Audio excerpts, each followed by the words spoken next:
Chrissy Seaton. Do you know, people often ask, how is there a God? Does God exist? Or they don't believe in God. I want to just explain to you how I know that God exists. Two of my favourite flowers are roses and sunflowers. There's just something spectacular about them. For instance, a sunflower will grow pretty much anywhere. I'm sure you've all been driving along a highway and seen some beautiful tall waving sunflowers just growing on the side of the road randomly. They're able to self-seed themselves. They require very little attention, a little bit of water, and off they go. They just grow. And I love the way their faces, the whole bloom of their face follows the sun each day, keeping their eye on the light, so to speak. It reminds me of us keeping our eye on the light of Hashem in all we do throughout our day.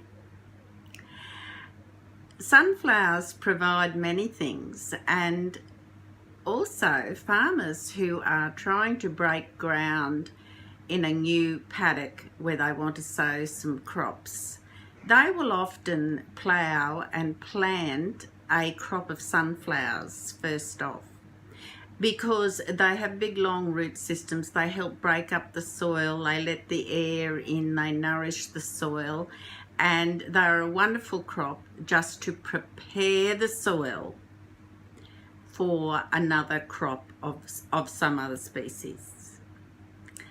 The birds live off their seeds.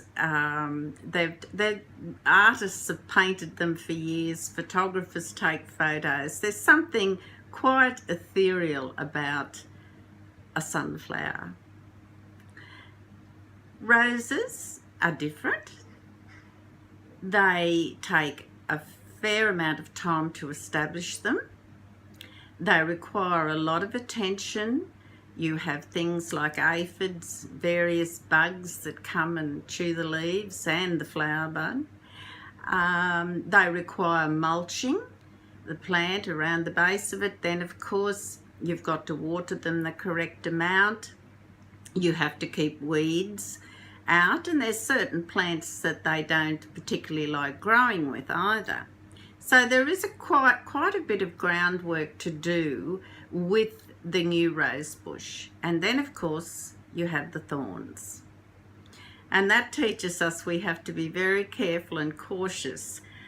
And no matter how careful and cautious we are, sometimes one thorn breaks through and strikes us. And we have to step back and think, oh, start again, a little bit more cautious. So that process goes on for some time, and then eventually you go out one morning and here's one tiny little bud starting to form, and you watch it closely, and then eventually the petal, the bud opens, and you get to see the whole petals unfolding, and of course they fill the air with their glorious perfume.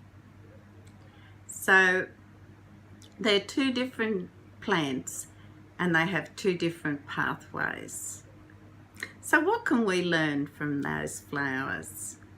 Well, our life can be a combination of both the sunflower and the rose.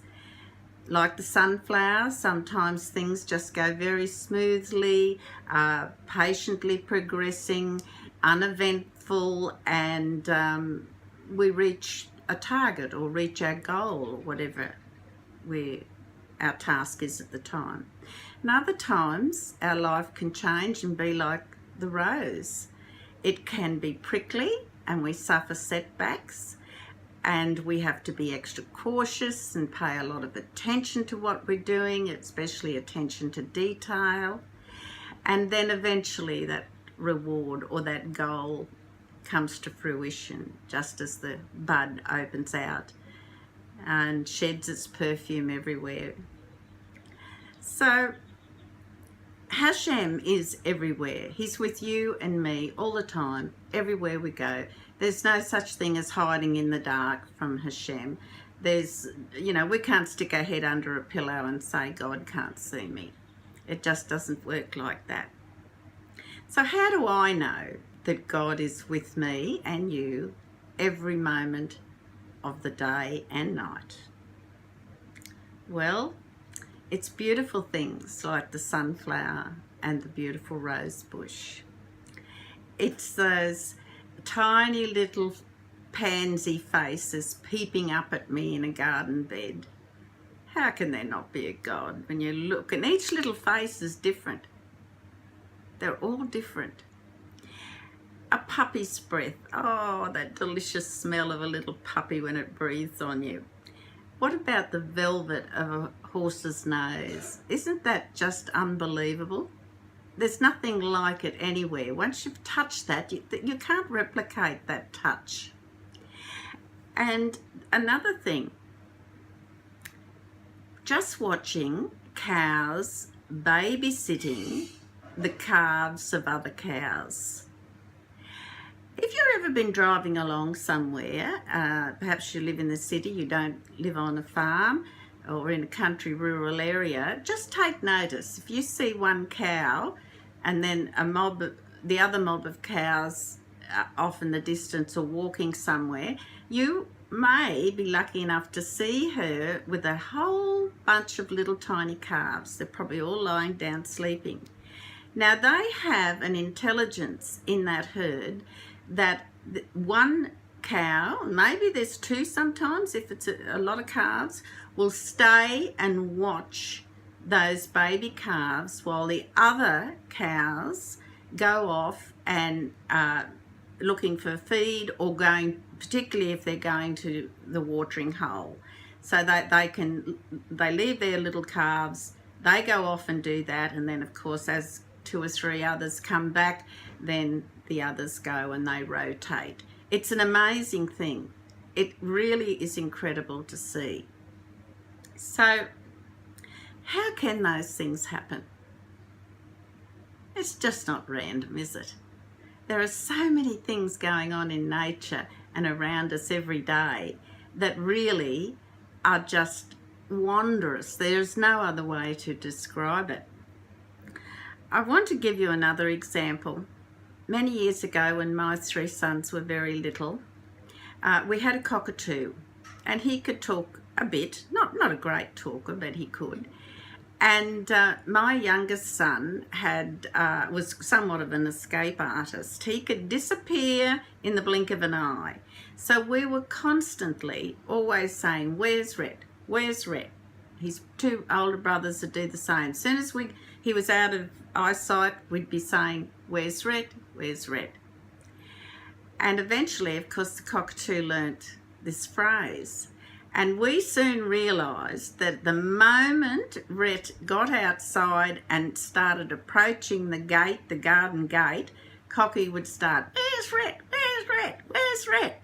It took us a little while to work it out, but he knew. He put that scenario together. He knew that when he saw Rhett and he looked about as though he was marching out, he'd call out, "Where's Rhett? Where's Rhett?" Now, how can there not be a God?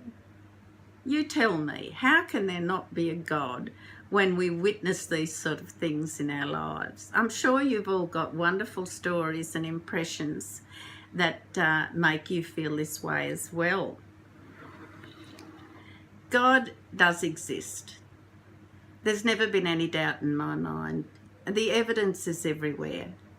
And I think it's time we started to sometimes, instead of waiting for the great big sign or the great big miracle of life or the great big idea to happen, just take time to look at those simple things, your favourite flower, how animals react with each other, nature, a bird building its nest, that intricate weaving it does.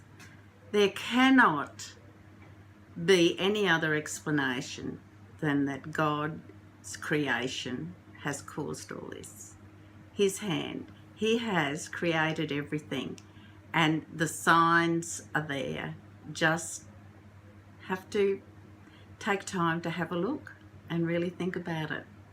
I just want to remind you all that the Power of Prayer live session is on each Thursday night, Israel time, Thursday 2 p.m, I beg your pardon, Israel time, and there is a link on my website where you can watch it live, or you can see the recorded event later. So Devorah Sinton and myself co-host that each Thursday night, so we hope to see you there. Please don't forget to subscribe to my channel, and I thank you very much for watching. And remember, Hashem's presence is everywhere. Just take a look. God bless.